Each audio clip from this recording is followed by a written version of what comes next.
Bahaya pil kuda, perangkap nafsu yang membinasakan akal dan rohani. Pil kuda atau dikenali sebagai yaba di Thailand yang bermaksud ubat gila adalah sejenis dadah sintetik berbahaya yang semakin menular di kalangan masyarakat kita. Dadah ini bukan sahaja membawa kerosakan fizikal dan mental, tetapi juga menjerumuskan seseorang jauh daripada jalan agama. Dalam Islam, setiap manusia bertanggungjawab memelihara diri dari segala perkara yang merosakkan akal, badan dan iman. Audiobook ini adalah satu seruan kesedaran dan motivasi untuk mereka yang telah terjerat dalam ketagihan pil kuda agar kembali kepada fitrah yang suci. Apa itu pil kuda dan mengapa ia diharamkan? Pil kuda mengandungi bahan aktif utama iaitu metamfetamina yang memberi rangsangan tenaga yang luar biasa. Namun, tenaga yang dirasakan ini hanyalah tipu daya, sementara yang akhirnya membawa kepada kemudaratan. Allah Subhanahu Wa Taala mengharamkan segala bentuk yang memudaratkan akal dan tubuh. Dalam hadis Rasulullah sallallahu alaihi wasallam bersabda, "Setiap yang memabukkan adalah haram." Hadis riwayat Muslim. Pil kuda bukan sahaja memabukkan akal, tetapi menjadikannya gila dan merosakkan nilai-nilai kemanusiaan. Kesan fisiologi. Merosakkan amanah tubuh badan. Tubuh kita adalah amanah dari Allah yang perlu dijaga. Pil kuda merosakkan amanah ini dengan cepat dan ketara. Antaranya, 1. Kerosakan jantung dan risiko kematian. Dadah ini meningkatkan tekanan darah dan menjejaskan sistem jantung, menyebabkan risiko serangan jantung dan kematian awal. 2. Pemusnahan neuron otak.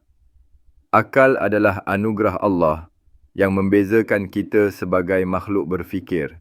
Namun dadah ini merosakkan neuron otak sehingga menyebabkan seseorang hilang daya ingatan, mudah bingung dan mengalami gangguan mental. 3. Penuaan pramatang. Tubuh akan cepat tua, wajah menjadi pucat dan badan menjadi kurus, jauh daripada fitrah asal kejadian manusia.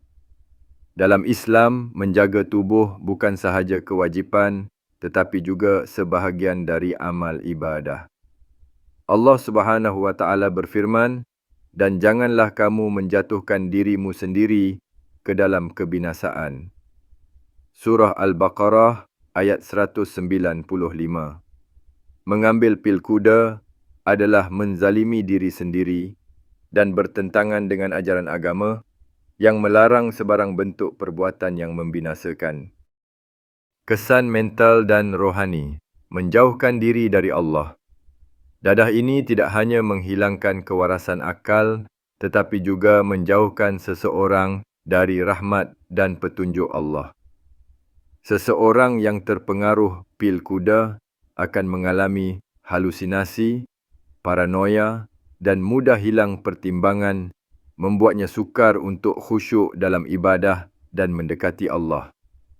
Di sinilah kita perlu memahami pentingnya menjaga akal, kerana tanpa akal yang sihat, ibadah dan hubungan kita dengan Allah akan terganggu.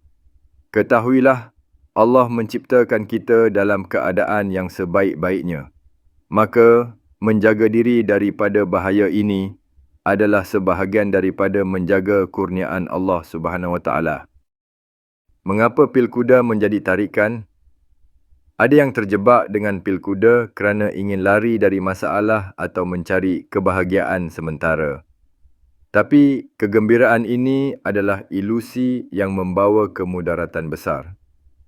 Dalam Islam, kita diajar untuk menghadapi cabaran dengan sabar dan bertawakal kepada Allah.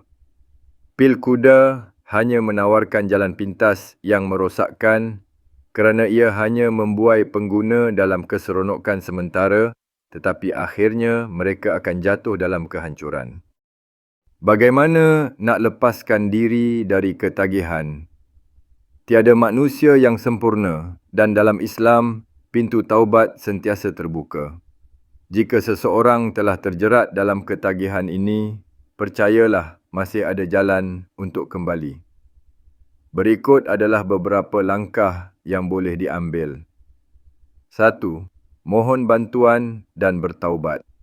Langkah pertama adalah dengan mencari bantuan profesional dan bertaubat kepada Allah. Ingatlah bahawa Allah Maha Pengampun dan sentiasa menerima mereka yang ingin berubah. 2. Mendekati keluarga dan sahabat. Keluarga dan sahabat adalah sokongan moral yang kuat. Mereka boleh membantu, memberi motivasi dan galakkan untuk pulih. 3. Perbanyakkan ibadah dan doa. Hanya dengan mendekatkan diri kepada Allah, kita dapat menemui ketenangan sebenar. Solat, zikir dan doa adalah senjata untuk melawan segala dugaan dan godaan nafsu.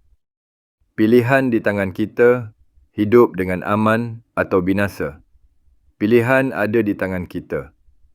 Pilkuda bukan jalan untuk kebahagiaan sebenar, tetapi perangkap nafsu yang membawa kerosakan fizikal, mental dan rohani. Dalam hidup ini, kita diberi pilihan sama ada untuk menjaga diri dan berusaha menjadi lebih baik atau mengabaikan amanah ini. Allah telah memberi kita tubuh dan akal sebagai amanah dan adalah tugas kita untuk menjaganya dengan penuh tanggungjawab. Bagi mereka yang bergelut dengan ketagihan ini, ketahuilah bahawa masih ada harapan dan jalan keluar. Kembalilah kepada Allah, mohon kekuatan daripadanya dan berusahalah untuk menjalani kehidupan yang bebas dari belenggu dadah. Kehidupan yang lebih bermakna, tenang dan penuh dengan rahmat Allah menanti mereka yang memilih jalan yang benar.